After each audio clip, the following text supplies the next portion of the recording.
and especially the disciples of who he is. That's verse 28. In verse 29, Jesus worked through the power of the Holy Spirit.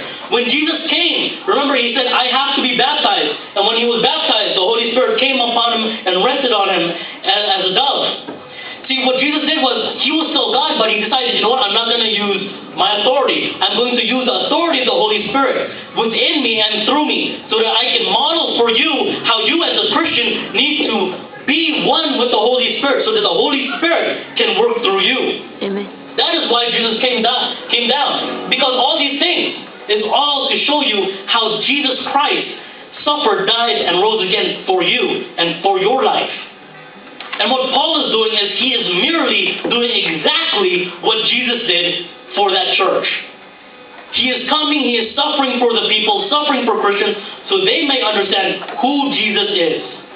Do you see that? In all our lives, remember, this is the first and main thing. We are to live as Jesus lived. If anybody ever tells you to live holier than God, there's a problem. If anybody tells you that you need to live holier than Jesus Christ and follow rules that they made, there's a problem. Number one, he said, follow Jesus. Paul even said, follow Christ as I follow Christ.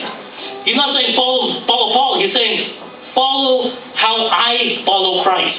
That means if I'm following after God, you need to follow this. Don't follow after me. Don't be behind me. You need to be over here. We're both following the same person. Amen. That's the way it's working.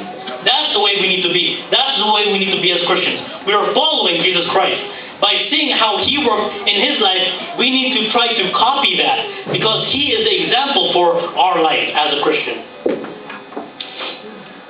Now, something that we really need to think about right now is, now when we think about this, that there is a joy in our lives because of this. And that joy is that Jesus Christ suffered because he knew that it would be us that he was dying for. Even though he sweated blood, came down his forehead, came down his, biologically, I'm a biology teacher and an English teacher, so I know a little bit. When you are really stressed, what happens is you can actually sweat blood. This is what happened to Jesus Christ. So do not tell me that Jesus Christ did not suffer. If anybody ever tells you, oh, alam mo, if you're suffering, hindi ka Kristiyano. Because Jesus Christ didn't suffer, he was God. Well, you know what? He suffered a lot. Amen. Don't believe that. The fact that you are alive as a human being means that you will suffer.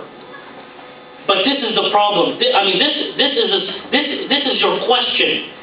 Are you willing to make that purposeful or purposeless? Are you willing to bring that closer to God or farther from God? What are you going to do? How are you going to deal with your suffering?